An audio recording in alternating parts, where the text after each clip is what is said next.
Amós es un libro que se encuentra en la categoría de los profetas menores del Antiguo Testamento, el cual lleva el nombre de su propio autor. Amós en hebreo significa cargador o el que lleva la carga.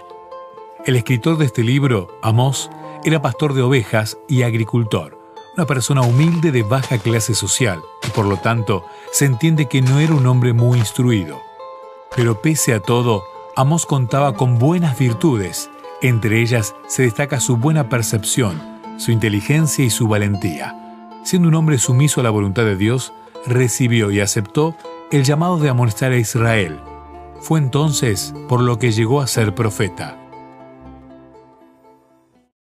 El libro empieza diciendo que Amós era oriundo de Tecoa, una aldea a 17 kilómetros de Jerusalén, en tiempos del reinado de Usías, rey de Judá, y Jeroboam II, rey de Israel, entre el año 767 hasta el año 753 a.C. Por eso se estima que el libro de Amós fue escrito alrededor del año 753 a.C. Como dato interesante, se alude a un terremoto que ocurrió 2 años después del oráculo de Amós. No se tiene mucha información sobre este terremoto. Zacarías 14:5 habla de un terremoto en tiempos de Usías, y también se cuenta con el testimonio del historiador Josefo, quien menciona que esta tragedia ocurrió en tiempos de Usías, cuando éste ingresó al templo y quemó incienso, usurpando una función que únicamente le correspondía al sacerdote. La temática del libro es sobre un inminente juicio divino que caería sobre Israel. La invitación es volverse a Dios. Israel estaba atravesando un momento de prosperidad económica. Aparentemente todo estaba bien. Fue impresionante el incremento de la economía nacional. Hubo un impresionante incremento tanto de la economía como de la agricultura. Sin embargo, la sociedad se había corrompido a un nivel nefasto.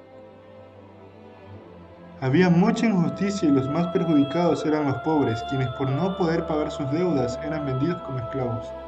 Los ricos estafaban a los más pobres y los jueces eran corruptos, se dejaban sobornar. Mientras que los ricos vivían en casas lujosas y palacios, tú veías a los pobres tratando de sobrevivir y no teniendo dónde esconderse. La situación religiosa de Israel era desesperante.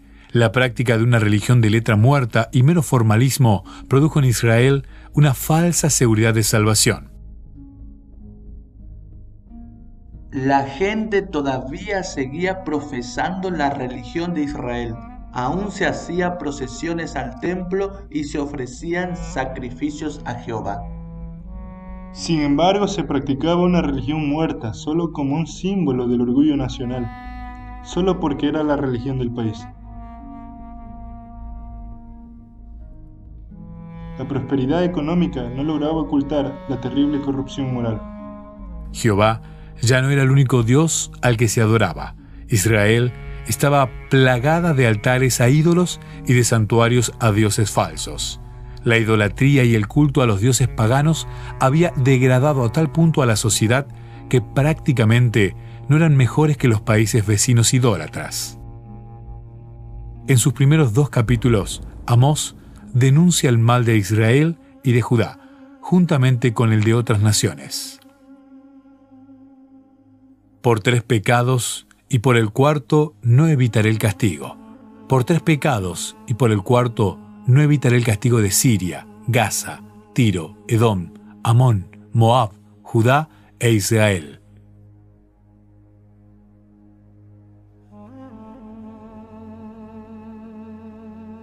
Esta expresión no tiene por qué interpretarse de forma literal, porque es una antigua forma poética de expresión y hace referencia a una medida plena, es decir, ya se había sobrepasado el límite de la paciencia divina.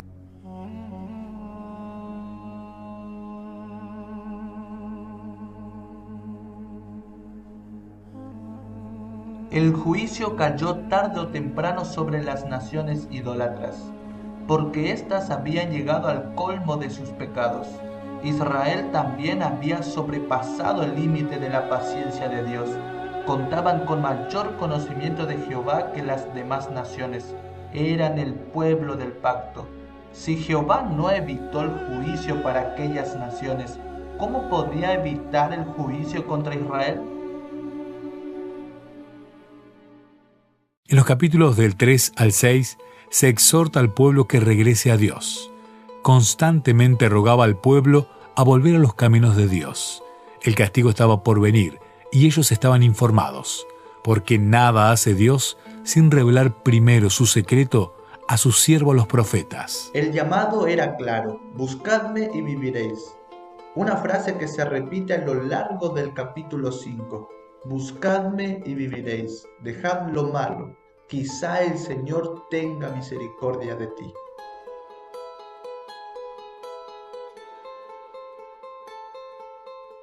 Israel muchas veces fue disciplinado con sequía, con hambruna, con escasez, pero a pesar de eso nunca regresó a Dios. Jehová había proveído todo lo que necesitaban, pero nunca quiso volver a Dios. Pero tal como lo menciona el capítulo 4 de Amós, mas no volvisteis a mí. Infelizmente no quisieron regresar a Dios ni a las buenas ni a las malas. Posteriormente, desde el capítulo 7 al 9, se hace énfasis en un último llamado a Israel. Dios le muestra visiones a Amós en el lenguaje de su profesión. Israel estaba a punto de ser consumido por langostas y por fuego, y esto no le impresionaba. Israel era una pared a punto de derrumbarse, un canastillo maduro de higos listos para ser devorados, pero esto no lo inquietaba.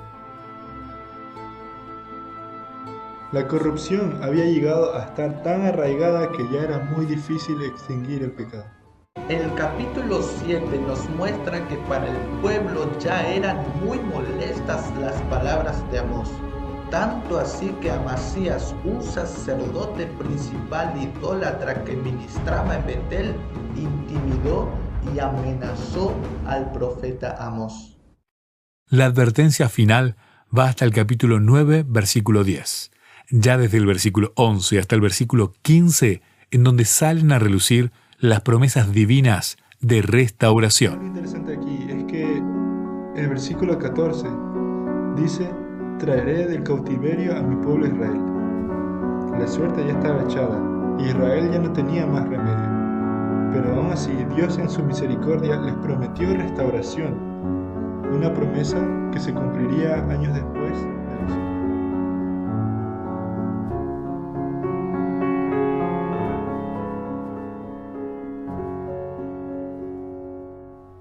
La misericordia de Dios es muy grande, aún así su paciencia tiene límites, pero su amor no.